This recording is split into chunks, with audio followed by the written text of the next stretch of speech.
महाडमधील doctor Babasaheb Ambedkar महाविद्यालयात शिक्षकेतर कर्मचाऱ्यांची झालेली भरती नियमबाह्य असल्याचा आरोप करत येथील कामगारांनी कायदेशीर लढाई सुरू केली आहे। झालेली भरती पुन्हा एकदा वादाच्या भोवऱ्यात सापडली असून गेली 22 वर्ष काम करणारे कामगार मात्र उपेक्षितच राहिले आहेत।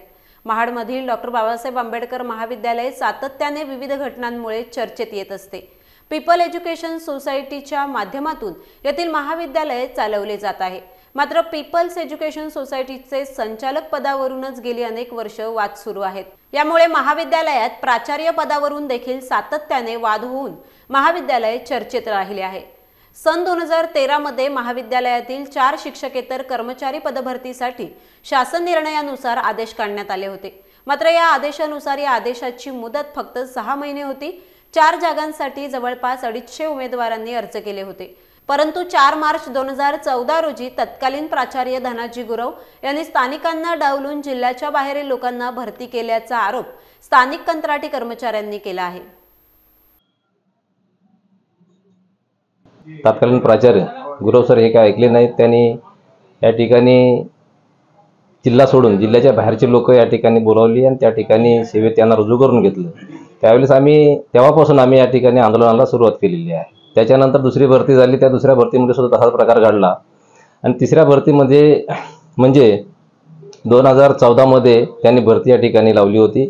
त्या भरतीमध्ये या ठिकाणी काम करत असताना पीपल एज्युकेशन सोसायटीचे तत्कालीन चेअरमन MS मोरे साहेब, त्याचप्रमाणे SP गायकवाड यांनी धनाजी गुरव यांच्या आर्थिक कारभाराच्या बाबतीत लक्ष घालून त्यांना या ठिकाणी निलंबनाची कारवाई महाड दिवाणी न्यायालयात दाखल केली होती आणि महाड दिवाणी न्यायालयानं तत्कालीन प्राचार्य धनाजी गुरव यांना कॉलेजमध्ये प्रवेशबंदी घातली होती आणि त्यामुळं 9 मार्च 2014 मध्ये होणारी जी भरती होती ती त्या ठिकाणी होऊ शकली नाही। तर एकंदरीत ह्या ठिकाणी भरती करत असताना आम्हाला गेले अनेक वर्ष इथं काम करत असताना आम्हाला डावळून वेळोवेळी डावळून या प्रशासनानं किंवा तत्कालीन त्या कालचे प्राचार्य डॉक्टर गुरव सर यांनी आम्हाला बाजूला ठेवून या ठिकाणी बाहेरचे लोक या ठिकाणी सेवेत रुजू करण्याचं काम केलं आणि आमच्यावरती अन्याय करण्याचं काम केलेलं आहे असा आमचा दावा आहे। या बाबतीत या भरती प्रक्रियेमध्ये जे कर्मचारी आता आपण आपल्या म्हणत आहे की आम्ही महाविद्यालयामध्ये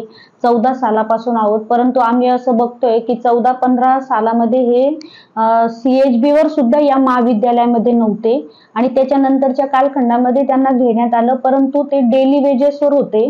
परंतु त्यांना नियमित मात्र 22 सालापासून करून त्यांचं मास्टरवर नाव देखील घेण्यात आलं होतं, परंतु नंतर मात्र त्यांचं नाव ही भरती प्रक्रिया वादामध्ये सापडल्यामुळे मास्टरवरनं आपण त्यांचं नाव पण काढलेलं आहे। सध्या कोणत्या कर्मचाऱ्यांचं नाव काढलं?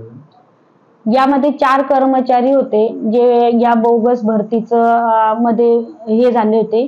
त्याच्यामध्ये संदीप इंदल राठोड, त्यानंतर अनिता राम घोडके, विवेकानंद महाडिक आणि सचिन पार्टे असे हे 4 कर्मचारी। त्यापैकी 2 कर्मचाऱ्यांचे वेतन झालेले आहे आणि 2 कर्मचाऱ्यांचे वेतन करणार होते, परंतु 2 कर्मचाऱ्यांचे वेतन होत होतं। आता या कर्मचाऱ्यांचे वेतन आपल्याकडे दिले जाते नाही, आता बंद आहे त्यांचं वेतन आणि ते वेतन बंद असल्यामुळे ते सातत्याने आम्ही आत्मदहन करू, आत्महत्या करू वगैरे असं आम्हाला सातत्याने धमकी देत असतात। परंतु मी या आपल्या माध्यमातून असं सांगू इच्छिते की या महाविद्यालयामध्ये कुठल्या प्रकारचे गैरव्यवहार किंवा गैर ज्या काही गोष्टी आहेत त्या आपण करत नाही किंवा त्याला कुठल्याही प्रकारचा प्रतिसाद किंवा पाठिंबा पण आपण देत नाही। आम्ही ज्या कर्मचाऱ्यांनी या बोगस भरतीच्या विरोधात आमच्याकडे अनेक पत्रव्यवहार झाले, स्वतः माझी सुद्धा 3 वेळा पोलीस स्टेशनला जाऊन चौकशी सुद्धा आत्ताच झाली होती मागच्या 6-7 महिन्यापूर्वी, परंतु तिथे पण आम्ही ते सांगितलं की ही सगळी आधीची जी काही भरती प्रक्रिया त्याच्याशी माझा काही संबंध नाही। परंतु मी नंतर जेव्हा हे सगळं कागदपत्र बघितले त्यावेळी मात्र माझ्या हे लक्षात आलेलं आहे की इथे मोठ्या प्रमाणात अनियमितता या भरती प्रक्रियेमध्ये राबवण्यात आलेली आहे।